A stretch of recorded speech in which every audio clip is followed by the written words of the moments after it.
Hello everyone, welcome back to my channel. आप सभी कैसे हो? Hope you all are safe and doing good. So आज मैं आप लोग के सामने कुछ क्वेश्चंस लेके आई हूँ जो कि नेट में ऑलरेडी आ चुके हैं एग्जाम में, और बिल्कुल रिसेंट क्वेश्चन लेके आई। जैसे ये क्वेश्चन मैंने लिखा अभी जो 2020 में जो हुआ था एग्जाम नवंबर में, वहाँ क्वेश्चन आया था। और आज का डिस्कशन का टॉपिक क्या रहेगा? नॉर्मलाइजेशन एंड लॉसी लॉसलेस और प्रिजर्विंग, जो हम कंसेप्ट ऑलरेडी कर चुके हैं, जो मैं वीडियोस अपलोड कर चुकी हूँ, normalisation, lossless, decomposition and all. तो वहीं से जो क्वेश्चन आए हैं अभी तक प्रीवियस ईयर में, वो आज डिस्कस करेंगे। सो स्टार्ट करते हैं आज का डिस्कशन। जो फर्स्ट क्वेश्चन है, ये अभी मैंने आपको बताया है, बिल्कुल रिसेंट क्वेश्चन है, नवंबर 2020 में आया था। क्वेश्चन क्या था? Consider a relation schema S, और हमारे पास से टोटल एट्रीब्यूट्स हैं u v w x y z, 6 attributes, and some function dependencies are also given. Which are the candidate key among the following option? अब हमें करना क्या है? जस्ट कैंडिडेट की निकालनी है एक corresponding function dependency के बेसिस पे। सो देखो, ये 2 मार्क्स का क्वेश्चन था और क्वेश्चन बहुत इजी था। हमें सिर्फ कैंडिडेट की निकालनी है। तो कैसे निकालते हैं कैंडिडेट की? जो हमारे राइट हैंड साइड हैं, जो एट्रीब्यूट राइट हैंड साइड, उनको मार्क कर लेते हैं u v x and w। बचे कौन से उनको लिखते हैं y z बचा। तो हम क्या करेंगे? y z का क्लोजर फाइंड आउट करेंगे। क्या y z कैंडिडेट की बन सकता है? y से w आ गया। नेक्स्ट, क्या आप x को लेके आ सकते हो? हमें v की जरूरत है, तो हम इससे आगे आई थिंक कुछ भी इंट्रोड्यूस नहीं करा सकते, क्योंकि यहाँ w के साथ v की जरूरत है और v u से आ सकता है। तो हम और किसी भी एट्रीब्यूट पे नहीं जा पा रहे हैं, हमें सिर्फ y z और w मिला यहाँ। तो ये कैंडिडेट की नहीं बन पाया। अगर ऐसी सिचुएशन होती है कि कोई भी पेयर है जो कैंडिडेट की नहीं बन पाता, हम क्या करते हैं? जो रिमेनिंग एट्रीब्यूट है वो इसके साथ मर्ज करके, पेयरिंग करके हर किसी का क्लोजर हम निकालेंगे। सो y z तो अपने पास ऑलरेडी है ही। y z के साथ कौन आएगा? u y z, v y z, w y z and x y z। तो ये हमारे पास 4 पेयर आएंगे। अब हम इनका क्लोजर फाइंड आउट करते हैं कि क्या इनके क्लोजर से हम कैंडिडेट की फाइंड आउट कर पाएंगे कि नहीं कर पाएंगे। सो फर्स्ट में u y z आ गया। ठीक है, u y z है हमारे पास ऑलरेडी। u से हम v को लेके आ सकते हैं। ठीक है, डन। x को क्या हम लेके आ सकते हैं? v और w से हम x को लेके आ सकते हैं, बट y से हम w को लेके आ सकते हैं। y से w आ गया हमारे पास, और हमारे पास अभी v और w से हम x को भी लेके आ गए। सो ये हमारा कैंडिडेट की बन गया। नेक्स्ट चेक करते हैं v y z। अब y से हमारे पास w आ जाएगा, v और y से x आ जाएगा, एंड बचा कौन सा हमारे पास? आई थिंक u रह गया है। x के थ्रू हम u तक जा सकते हैं। सो ये भी हमारी कैंडिडेट की बन गई v y z। Next w y z के लिए ट्राई करते हैं। y से w आ गया, ऑलरेडी है हमारे पास w। u नहीं है हमारे पास, v w नहीं है हमारे पास। सो हम इससे कुछ और इंट्रोड्यूस नहीं करा पाएंगे, तो ये हमारा कैंडिडेट की नहीं बना। Next x y z already है। x से u आ जाएगा, u से v आ जाएगा, और बचा w। y से w को हम इंट्रोड्यूस करा सकते हैं, तो ये भी हमारी कैंडिडेट की मिली। सो हमें इस क्वेश्चन में 3 कैंडिडेट की मिली, u y z, v y z and x y z। So which option is right? D option. D option सही है। अब जैसे इस पे क्रॉस लगा है, हम इसको आगे एक्सपेंड नहीं करेंगे क्योंकि ये अकेला है। ये किसके साथ पेयर बनाए? कोई नहीं है इसके पास पेयर बनाने के लिए। हम यही रुक जाएंगे, और जो फाइनलाइज्ड हमारा आंसर होगा वो डी होगा।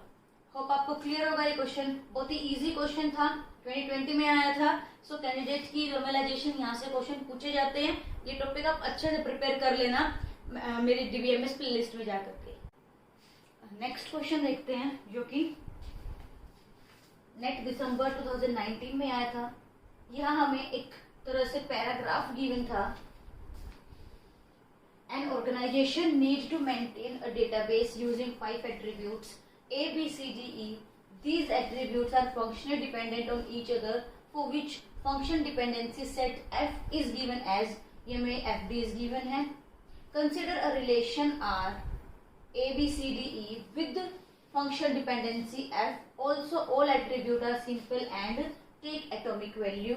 हमें करना क्या, जस्ट जो फंक्शन डिपेंडेंसीज गिवन है उनका मिनिमल कवर निकालना है। तो देखो ये इतने लेंथी क्वेश्चन बनाने का क्या ही पर्पज है, just to waste our time. तो हम इस क्वेश्चन को रीड करेंगे और एक्चुअल में ये क्वेश्चन पैराग्राफ बेस्ड क्वेश्चन था। जैसे हमारे पेपर वन में कॉम्प्रिहेंशन आता है, हमें एक पैराग्राफ दे दिया जाता है, उसके बेसिस पर हमें 5 क्वेश्चन पूछे जाते हैं। सेम यहाँ भी इस टॉपिक से 5 क्वेश्चन पूछे गए थे जो कि इस पैराग्राफ पे बेस्ड थे। तो उसमें जो सबसे पहला क्वेश्चन था वो ये पूछा गया था, जो हमें एफडीज गिवन है इनका मिनिमल कवर क्या होगा। मिनिमल कवर बोल लो आप या फिर क्या बोल लो, इसको हमें क्या करना है, रिड्यूस करना है और हमें मिनिमाइज करना है कि कौन सी ऐसी डिपेंडेंसीज है जो कि ना भी रखे तो भी अपना काम चल सकता है। तो जैसे कि मैंने आपको ये टॉपिक कराया है, हम कैसे फाइंड आउट करते हैं minimal cover, with and without का कंसेप्ट यूज करके मैंने आपको कराया था। तो देखते हैं अब हमारे पास टोटल कौन सी फंक्शन डिपेंडेंसीज है। मैं ए टेंस टू बी लिखूंगी, पहले डिकम्पोजिशन रूल अप्लाई करेंगे इस पे, then A tends to C, D tends to E, B C tends to D, A tends to D, ये मैंने लिख लिया। अब हम विद एंड विदाउट करके इनका कब निकालेंगे हम क्लोजर सेट। सो यहाँ मुझे ए का क्लोजर निकालना है, ए क्लोजर। पहले हम इन सब की हेल्प से निकालते हैं। ए बी, ए से सी आ गया, बी सी से डी आ गया और डी से ई आ गया। सब कुछ मिल रहा था हमें विद वाले केस में। एंड देन विदाउट वाला केस चेक करते हैं। अगर मैं इस फंक्शन डिपेंडेंसी को डिलीट कर दूं तो मुझे क्या मिलेगा, क्लोजर सेट ऑफ ए। सो यहाँ देखते हैं, ये तो चला गया। ए से मुझे क्या मिलेगा, सी, ए से डी मिल गया, डी से ई मिल गया। क्या आप बी इंट्रोड्यूस करा पा रहे हो without A tends to B? नहीं करा पा रहे। इन दोनों के क्लोजर सेट में फर्क है, दोनों सेम नहीं है। इट मीन्स ये तो जरूरी है, ये हमें प्रिजर्व करके रखनी है, बचा के रखनी है। ये फंक्शन डिपेंडेंसी के बिना हम बी को इंट्रोड्यूस नहीं करा पाएंगे। नेक्स्ट चेक करते हैं टेंस टू सी। अब आपको पता ही है कि अगर हमारे पास सारे की सारी फंक्शन डिपेंडेंसी होगी तो ए क्लोजर क्या आएगा, ए बी सी डी। जैसे हमने ये ऊपर वाले में निकाला सेम यही रहेगा। बट अब हम अगर इसको डिलीट कर दें तब क्या होगा ए क्लोजर, ये हमें चेक करना है। ए से बी मिल जाएगा, ठीक है, बट हमें सी नहीं मिलेगा। ए टेंस टू सी जो है हमें यहाँ से नहीं मिल पाएगा क्योंकि यहाँ अकेले बी से हमें कुछ नहीं मिल रहा, बट बी और सी कंबाइन करके डी को इंट्रोड्यूस करा पा रहे थे। सो यही मिलेगा हमें क्लोजर सेट। इट मीन्स हमें इसको भी बचा के रखना है, ये भी जरूरी है। नेक्स्ट हम निकालते हैं डी क्लोजर। अब with the help of this dependency D closure क्या रहेगा, डी से हमें ई मिल रहा है। और कुछ हम डिराइव कर पा रहे हैं क्या, नहीं डिराइव कर पा रहे, जस्ट डी से ई मिल रहा है। और यहाँ अगर हम इसको डिलीट कर देंगे तो हमें कुछ भी नहीं मिलेगा। इट मीन्स हमें इसको भी बचा के रखना है, ये भी जरूरी है फंक्शन डिपेंडेंसी। सो नेक्स्ट देखते हैं B C tends to D. अब बी सी क्लोजर निकालते हैं, B C D, B C D. अब हमें इनसे क्या कुछ नया मिल पा रहा है क्या, डी से हमें ई मिल रहा है। क्या हम ए को इंट्रोड्यूस करा पा रहे हैं, नहीं करा पाएंगे, यही रहेगा इसका closure. Next B C closure, अकेला बी सी रहेगा, इसको हम डिलीट कर देंगे। अकेले बी और सी से हमें कुछ भी नहीं मिलेगा। इट मीन्स हमें इसको भी प्रिजर्व करके रखना है। लास्ट में देखते हैं ए क्लोजर। तो ए क्लोजर तो कंप्लीट ही रहने वाला, A B C D E. Without this check करते हैं ए क्लोजर।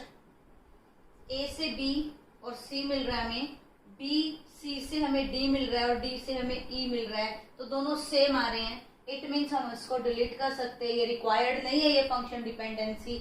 अब जो नेक्स्ट कंसेप्ट है जो हमें मिला यहाँ से आउटपुट, वो मिलेगा A tends to B C, D tends to E and B C tends to D. अब हमें बी सी के लिए भी चेक करना था कि क्या अकेला बी या अकेला सी कुछ डिराइव कर पाएगा। बी सी डी को डिराइव कर रहे हैं दोनों मिलके, क्या अकेला बी डी तक जा पाएगा। देखो अकेला बी कहीं से कोई भी हमारे पास, सॉरी यहाँ हम चेक नहीं करेंगे, इसी में चेक करेंगे क्योंकि यहाँ हम इसको डिलीट कर चुके तो इसका हम यूज नहीं कर सकते। सो यहाँ चेक करो आप कि क्या आप यहाँ बी क्लोजर में कुछ इंट्रोड्यूस करा पाओगे। कुछ क्या, हमें डी चाहिए बट हमें नहीं मिलेगा बी क्लोजर से अकेला कुछ, और सिमिलरली सी से भी हमें कुछ नहीं मिलेगा, इट मीन्स फाइनल आउटपुट हमारा ये होगा। तो ये किस ऑप्शन में लिखा है फाइनली, ए, ये जो फर्स्ट वाला बोल रहा है ए टेंड्स टू बी, ठीक है, ए टेंड्स टू सी है हमारे पास, डी टेंड्स टू ई और B C tends to D, ये हमारा राइट आंसर हो जाएगा। जैसे कि यहाँ पे A tends to B C लिखा है but B tends to D ऐसा कुछ हमारे पास था ही नहीं। तो वैसे भी आप समझ सकते हो ये चीजें कि आप बी टेंड्स टू डी आप डायरेक्टली लिख ही नहीं सकते हो अगर आप चाहे मिनिमल फाइंड आउट करने की कोशिश कर रहे हो, बट हम नहीं लिख सकते B tends to D. Next में देखो हम इनको अलग अलग लिख सकते हैं, no problem. A tends to D हम डिलीट कर चुके थे, तो ये ऑप्शन भी हमारा एलिमिनेटेड है। नेक्स्ट डी ऑप्शन में क्या है, ये ठीक है, A tends to B, A tends to C, again B tends to D लिखा। तो देखो बी और डी ऑप्शन तो वैसे ही बाहर चले गए थे क्योंकि इन्होंने बी टेंड्स टू डी लिखा है। हम लेफ्ट हैंड साइड वाले को स्प्लिट नहीं करते कभी भी, राइट हैंड साइड अगर हमारे रूल है तो उसको हम स्प्लिट करते हैं, decomposition right hand side apply करते हैं, ना कि left hand side of the function dependency. So ये था इसका फर्स्ट क्वेश्चन जो कि इस स्टेटमेंट से रिलेटेड था। नेक्स्ट सेकंड देखते हैं। सेकंड में हमें क्या गिवन था कि जो हमारी आर टेबल थी उसको डिकम्पोज कर दिया into two tables, R1 and R2। R1 में कौन से एट्रीब्यूट गए, A, B, C and R2 में A, D, E, और उनका अलग से इन्होंने फंक्शन डिपेंडेंसी का सेट अलग अलग दे दिया। और फिर क्वेश्चन पूछा कि according to the given decompositions which one of the following is true. So देखो यहाँ हमें चार ऑप्शन दिए, चार में से हमें एक पे टिक लगाना है, इट मींस एक ही ऑप्शन हमारा सही होगा। सो देखो तीन ऑप्शन है जो लास्ट वाले बी सी डी, इनमें बात की गई है नॉर्मल फॉर्म की कि R1 R2 कौन सी नॉर्मल फॉर्म में। सो पहले हम डिपेंडेंसी प्रॉपर्टी फॉलो वाला कंसेप्ट ना डिस्कस करके, ना सॉल्व करके, तो बेटर रहेगा इन तीन ऑप्शन से एलिमिनेट कर पाए। इनको डिस्कस करते हैं, इसको सॉल्व करते हैं, ताकि हमें पता चल जाएगी कि क्या या तो कोई एक आंसर आ जाएगा हमारे इनमें से, या फिर तीनों में से कोई आंसर नहीं होगा, तब हम बोल देंगे कि ए आंसर है। तो थोड़ा हमें टाइम बचाना है क्योंकि काफी टाइम कंज्यूमिंग क्वेश्चन दे रखा था ये, 5 क्वेश्चन हमें इसके पूरे सोल्व करने थे। सो स्टार्ट करते हैं, कैसे करेंगे। तो R1 की बात करते हैं पहले। R1 में अगर हमें कैंडिडेट की निकालनी है तो टोटल हमारे पास एट्रीब्यूट कौन से हैं, A, B, C, और हमारे राइट हैंड साइड कौन सा, B और C। तो क्या A कैंडिडेट की है, बिल्कुल A कैंडिडेट की है, क्योंकि हम A से B भी मिल रहा है हमें और A से C भी मिल रहा है। A कैंडिडेट की है, एक क्लोजर आप तो फाइंड आउट करोगे तो A कैंडिडेट की आ जाएगी, तो प्राइम एट्रीब्यूट A है और यहाँ नॉन प्राइम एट्रीब्यूट हमारा B और C है।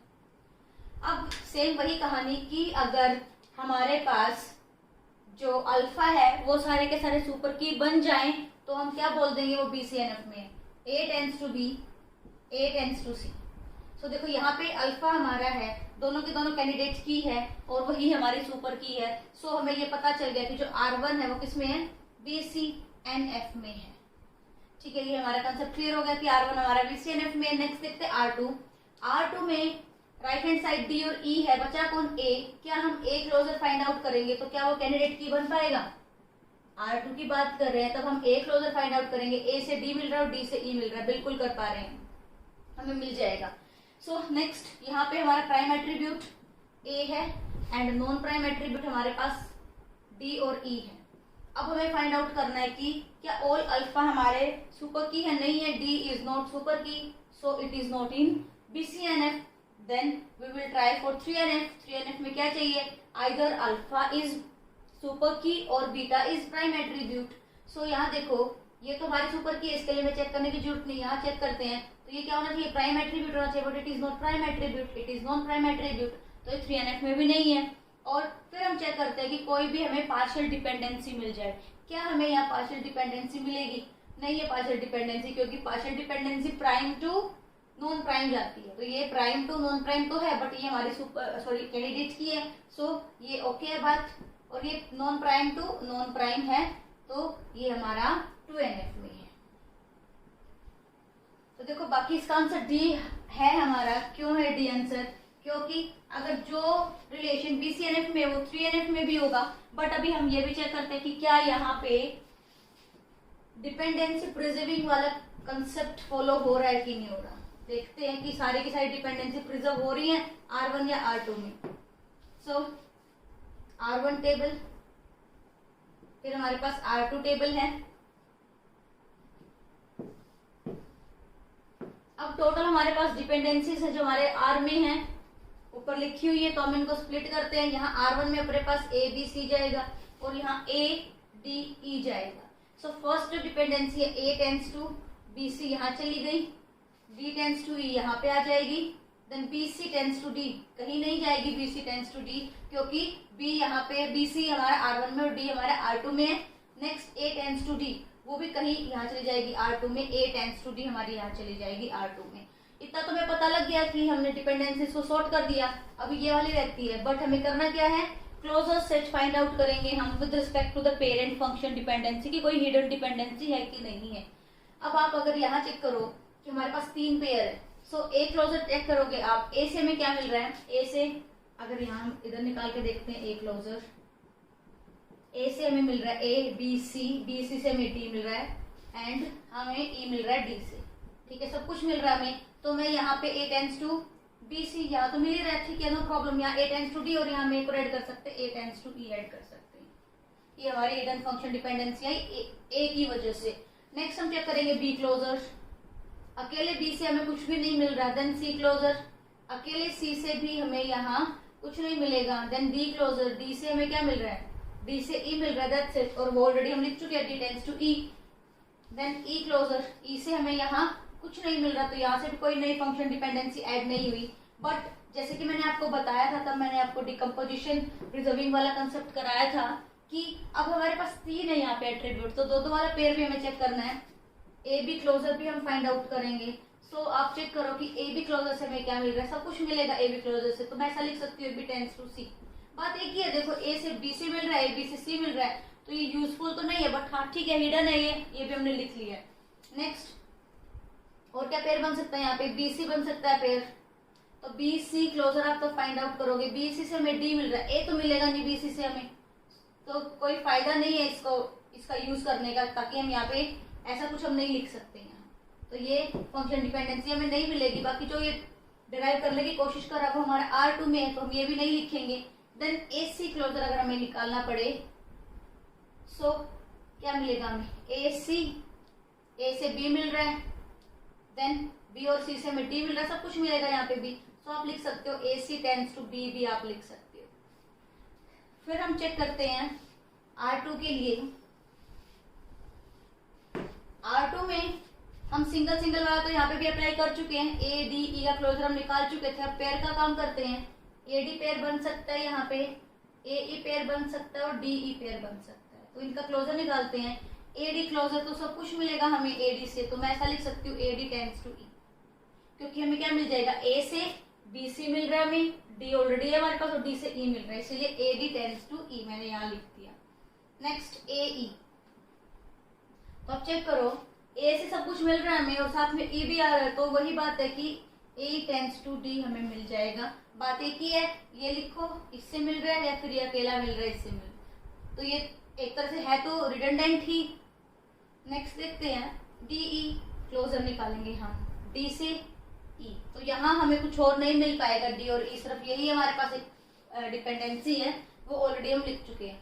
सो ये जो हिडन है ये हमें मिल चुकी है, हिडन फंक्शन डिपेंडेंसी। अब with the help of with the help of child function dependency we will calculate B C closure.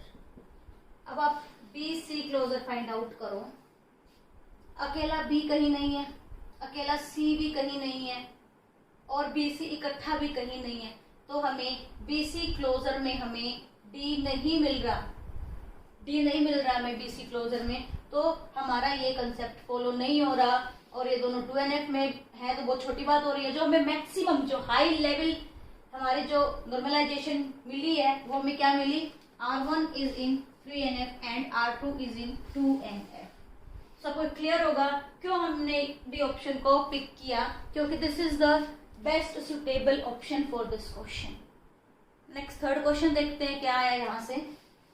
Third question में डायरेक्ट क्वेश्चन पूछा, identify redundant in F. Redundant function dependency हमें find out करनी है इसमें। तो जो हमारा फर्स्ट क्वेश्चन था और थर्ड क्वेश्चन था बिल्कुल डिट्टो पूछा गया था। वहां ये पूछा गया था कि मिनिमाइज करने के बाद कौन सी फंक्शन डिपेंडेंसी बची, कौन सी हमारे सेट में रहेगी मिनिमाइज करने के बाद। और यहाँ क्वेश्चन पूछा कि कौन सी हमने बाहर निकाली, कौन सी रिडंडेंट थी जिसकी वजह से हमारे जो ये हमारा सेट है उस पर कोई फर्क नहीं पड़ रहा था। सो कौन सा आंसर आया था वहां पे हमारा था A टेंड्स टू डी आया था, हमने इसको a टेंस टू डी को बाहर निकाला था। आप वीडियो को बैक करके चेक कर लीजिएगा कि कैसे हमने a टेंस टू डी निकाला था। तो ये यहाँ से थर्ड क्वेश्चन बना, जो कि बहुत ही फ्रैक्शन ऑफ सेकंड में होने वाला क्वेश्चन था। अगर आप अच्छे से साफ सफाई से अपना क्वेश्चन सोल्व कर रहे थे नंबर 1 वाला, तो वही आपको आंसर मिल जा रहा 3 का भी। सो जो नेक्स्ट क्वेश्चन था, बहुत इजी क्वेश्चन थे आगे वाले 2 क्वेश्चन। शुरू के 2 क्वेश्चन में आपको इतना डरा दिया कि पता नहीं हमें कितना टाइम वेस्ट हो जाएगा क्वेश्चन सोल्व करने के लिए, और घबरा के हम छोड़ देते हैं कि नहीं मुझे नहीं ट्राई करना ये क्वेश्चन। सो आप देखो थर्ड क्वेश्चन कितना इजी पूछ लिया, जो कि फर्स्ट में ही उसका आंसर छुपा हुआ था। नेक्स्ट फोर्थ क्वेश्चन में पूछा कि हमें क्या आइडेंटिफाई करनी है, प्राइमरी की आइडेंटिफाई करनी है, इट मीन्स हमें कैंडिडेट की फाइंड आउट करनी है इस पर्टिकुलर डिपेंडेंसीज के लिए जो आर हमारा रिलेशन है। एंड फिफ्थ क्वेश्चन में पूछा कि identify the normal form in which R belongs to. So इसी से इन फंक्शन डिपेंडेंसी से रिलेटेड दोनों क्वेश्चन पूछे एक साथ ही। अगर हम इनको सोल्व करेंगे तो आंसर हमारा आ जाएगा a टेंस टू b है हमारे पास, bc है sorry, d tends to e and then bc tends to d, a tends to d। जो राइट हैंड साइड हमारे आ रहे हैं हम अलग से लिख लेते हैं। तो b c d e, सिर्फ a नहीं आ रहा राइट हैंड साइड, तो हम क्या करें a क्लोजर फाइंड आउट करते हैं। a से b c मिल गया हमें, b c से हमें d मिल गया, d से e मिल गया। तो बहुत इजी है, विद इन 4 और 5 सेकेंड आप उसको सोल्व कर दोगे कि हाँ a इज आवर कैंडिडेट की एंड प्राइमरी की ऑल्सो। सो इसका राइट आंसर क्या हो जाएगा, c हो जाएगा। नेक्स्ट अब हमें इसी में नॉर्मल फॉर्म फाइंड आउट करनी है, कौन सी नॉर्मल फॉर्म में होगा। अब हमें ये पता चल गया कि प्राइम एट्रीब्यूट सिर्फ एक है a and non prime attribute हमारे पास b c d e। सो ये b c n f में तो नहीं है क्योंकि हमारे पास कैंडिडेट की सुपर की नहीं है। कौन नहीं है, d और b c हमारे पास सुपर की नहीं है। ये हमारे पास सुपर की है क्योंकि ये खुद कैंडिडेट की है, इसलिए यहाँ तो कोई प्रॉब्लम नहीं है अल्फा में, बट इन दोनों में हमें प्रॉब्लम है। अब हम चेक करेंगे 3NF के लिए। अगर ये दोनों सुपर की नहीं बन पाए तो हमारे पास जो बीटा है वो क्या बन जाए, वो प्राइम एट्रीब्यूट बन जाए। ऐसा नहीं है, ये नॉन प्राइम है। सो यहाँ आपको दिखाई दे रहा होगा BC tends to D means non prime to non prime. यहाँ पे हमारी ट्रांजिटिव डिपेंडेंसी एग्जिस्ट कर रही है, so it is not in 3NF। Next हमें चेक करना कि क्या 2NF में है या नहीं है। 2NF में चेक करने के लिए हमें क्या फाइंड आउट करना है, prime to non prime attribute चाहिए। सो देखो यहाँ प्राइम टू नॉन प्राइम तो है, बट इट इज कैंडिडेट की, नो प्रॉब्लम। यहाँ पे भी कोई दिक्कत नहीं है हमारी, क्योंकि ये हमारे पास कैंडिडेट की है और ये हमारे non prime to non prime है सारे के सारे। सो हमें यहाँ पार्शियल डिपेंडेंसी नहीं मिली। अगर हमें पार्शियल डिपेंडेंसी ना मिले तो आपका आंसर क्या हो जाएगा, 2NF। So this relation is in 2NF। Next question देखते हैं, जो कि नेट 2019 जून में आया था। बहुत बेसिक क्वेश्चन था। In a relation database, if relation R is in BCNF, then which one of the following is true. अगर हमारा रिलेशन ऑलरेडी BCNF में है तो कौन सी स्टेटमेंट जो नीचे लिखी हुई है कौन सी ट्रू है। Then R is in 4NF, कैसा होगा, नहीं, सबसे पहले हमारा 1NF में होता है और फिर हम 2NF की हमने क्या कंडीशन की थी, it must be in 1NF, और फिर हमने 2NF की कंडीशन चेक की थी। Then 3NF, after that BCNF, उसके बाद आता है हमारे पास 4NF एंड देन 5NF। सो अगर हमारा BCNF में है ऑलरेडी जो हमारा रिलेशन है, तो वो 3NF में भी है, 2NF में भी और 1NF में भी है, बट वो यहाँ 4NF और 5NF में नहीं है। So first option is wrong. Then R is not in 1NF में, होगा वो 1NF में, ये उल्टा बोल रहा है। Then C option R is in 2NF, ठीक है, बट नॉट इन 3NF, गलत है ये बात है, वो 3NF में भी होगा। सो D is the right answer, R is in 2NF and 3NF, वो 2NF में भी होगा और 3NF में भी होगा। बहुत बेसिक, बहुत इजी क्वेश्चन था, जो कि अभी रिसेंट क्वेश्चन है जो मैंने आज डिस्कस किया आपके साथ। 6-7 क्वेश्चन बिल्कुल रिसेंट क्वेश्चन डिस्कस किए, 2019 एंड 2020 के क्वेश्चन थे ये हमारे। सो होप आपको क्लियर होगा। लेकिन जो मैंने क्वेश्चन कराए सिर्फ और सिर्फ नॉर्मलाइजेशन टॉपिक से ही रिलेटेड है, जहां कैंडिडेट की क्लोजर सेट से लेकर के हम फंक्शन डिपेंडेंसी प्रिजर्विंग तक गए हैं। बाकी और भी क्वेश्चन आए थे यहाँ से, जैसे कि ट्रांजेक्शन से भी क्वेश्चन आए हैं DBMS में, और आप बोल सकते हो SQL से भी क्वेश्चन आते हैं DBMS में। वो टॉपिक मैंने अभी थोड़ा साइड में कर रखा है, जो हम ऑलरेडी डिस्कस कर चुके हैं, जिसकी वीडियोस में अपलोड कर चुकी हूँ, उन्हीं से रिलेटेड मैंने आज आपके साथ क्वेश्चन डिस्कस किए हैं। होप आपको क्लियर होगा कंसेप्ट कि कैसे हम जो मैंने वीडियोस आपको सिखाई है, जो कंसेप्ट सिखाया है, उसको कैसे एग्जाम में इम्प्लीमेंट करना है। सो अगर आपको मेरी ये वीडियो पसंद आई, कुछ समझ में आया, कुछ आपको फ्रूटफुल लगा तो प्लीज इसको लाइक शेयर जरूर कीजिएगा और मेरे चैनल को सब्सक्राइब करना और बेल आइकन को प्रेस जरूर कर देना ताकि आपको डेली की डेली वीडियोस की नोटिफिकेशन टाइम पे मिल सके और आप टाइम पे अपना जो क्वेश्चन है या फिर जो कंसेप्ट है वो टाइम पे सीख सको। Thank you so much.